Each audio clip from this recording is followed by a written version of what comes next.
In just 2 years, Turkey's Khan fighter jet has only conducted 3 test flights, yet it has already secured multiple procurement intentions. Is Turkey's aviation industry about to take off? Recently, Egypt officially announced its participation in Turkey's Khan fighter jet project, and Indonesia has also declared an intention to purchase 48 Khan fighter jets. Adding Pakistan, which originally intended to jointly develop the project, Turkey's 5th-generation fighter jet has only just taken shape but has already accumulated 3 potential customers. If it can subsequently win over a host of Islamic countries, then Turkey's Khan fighter jet will almost reach its peak right after its debut.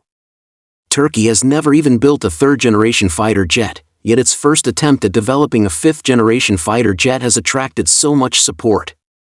It seems that the charm of the Middle East hegemon is indeed extraordinary.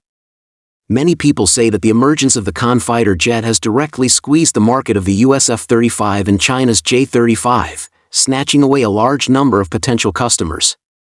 However, others argue that Turkey's Khan fighter jet is just a gimmick and may not enter service within 20 years.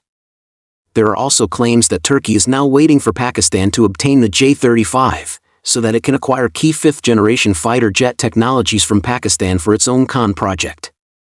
So, what is the actual level of this 5th-generation fighter jet that carries Turkey's aviation industry ambitions? What is the actual progress and future value of the project?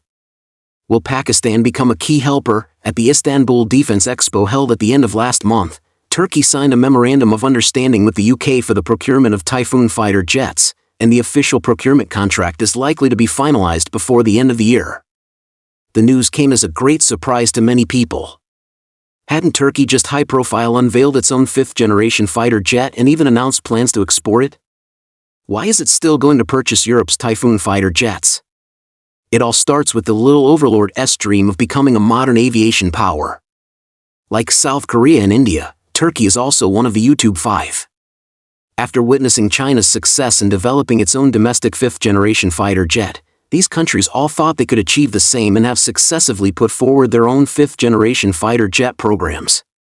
For instance, India's AMCA and South Korea's KF-21.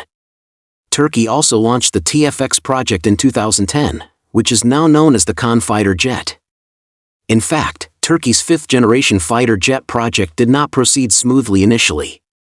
After all, at that time, its domestic aviation enterprises were only capable of maintaining F-16s. The Turkish military also had limited expectations for this project, with its main focus being on the introduction of US-made F-35 fighter jets. During the development of the F-35, Turkey participated actively. In their view, the F-35 is a perfect multi-role 5th-generation fighter jet, and equipping it would enable the Turkish Navy and Air Force to join the world's first-class ranks. However, Turkey's dream was eventually ruthlessly shattered by the United States. In 2019, the U.S. revoked Turkey's eligibility to purchase the F-35 on the grounds that Turkey's procurement of the S-400 air defense system was disloyal to NATO.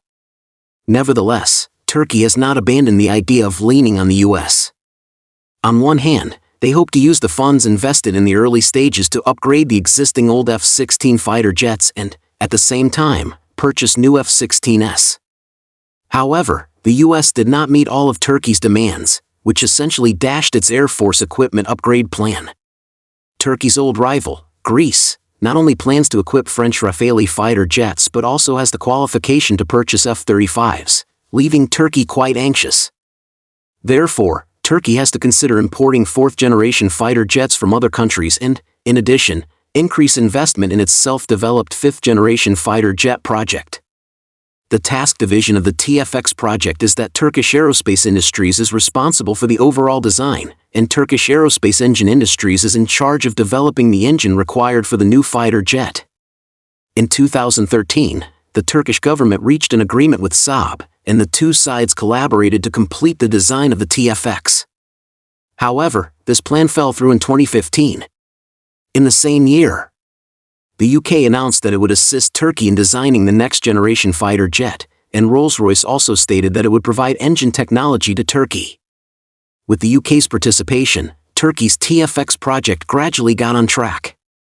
But although the British participated in the development of the F-35, they do not have experience in the overall design of 5th-generation fighter jets. So Turkey still needed to find a partner that could provide overall design. In 2018, Russia's Rosoboronexport announced that it would cooperate with Turkey to provide the overall design scheme for the TFX project. No one expected that these two old rivals would cooperate in developing a fifth-generation fighter jet. It seems that Putin's act of helping Erdogan back then did indeed win Turkey's return. Russia is short of money, and Turkey is short of technology. The two sides hit it off immediately, and the R&D of the TFX project also entered a fast track. In 2022, Turkey received the first batch of F-110 engines handed over by General Dynamics, and the first prototype of the TFX rolled off the production line that year and conducted taxiing tests in 2023. Erdogan named it Khan. When the Khan fighter jet completed its first flight, the Turkish people were overjoyed. They believe that the Khan fighter jet is the world's most advanced fifth-generation stealth fighter jet and a source of pride for Turkey. For a country that has never independently developed a fighter jet, to jump straight into creating a fifth-generation aircraft is indeed something to be proud of. But can this aircraft really meet the standards of a fifth-generation fighter? Anyone who has flown a plane knows that a fifth-generation fighter must possess 4 super capabilities: super maneuverability, supersonic cruise, super stealth, and super sensing. Among these, super maneuverability and supersonic cruise capabilities are determined by the aircraft's aerodynamic layout and engine performance. In terms of its appearance, the Khan fighter jet is 21 meters long with a wingspan of 11.8 meters, adopting a traditional twin-engine, twin-tail aerodynamic layout. Overall, it looks somewhat like a combination of the F-22 and F-35. Turkish Aerospace Industries claims that the Khan enhances its maneuverability through advanced fly-by-wire flight control and active control technologies. However, looking at the details, the Khan's airframe structure does not extensively use composite materials, which are essential for fifth-generation fighters, nor does it have many large titanium alloy components. Generally speaking, the strength of its airframe structure is still at the level of fourth-generation fighters. This results in a reduction in the aircraft's usable overload. Moreover, the Khan is a heavy fighter jet, so achieving super maneuverability with such an aircraft is probably quite challenging. In addition, the horizontal stabilizers of the Khan are far from the wings, somewhat similar to those of the F-35. In contrast, the horizontal stabilizers of the F-22 and Su-57 are very close to their wings, even overlapping partially in some areas. This design is beneficial for supersonic flight.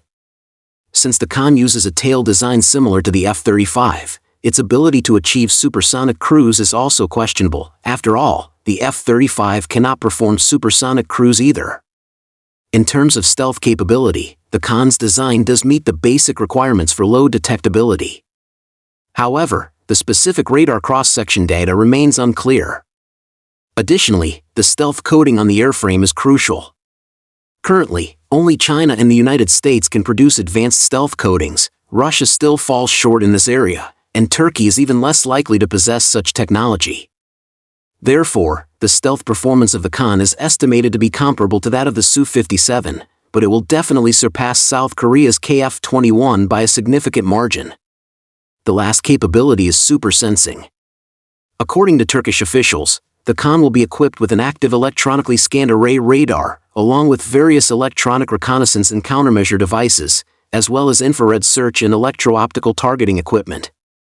Judging from these configurations, it should meet the standards of a fifth-generation fighter, but its specific capabilities remain to be seen.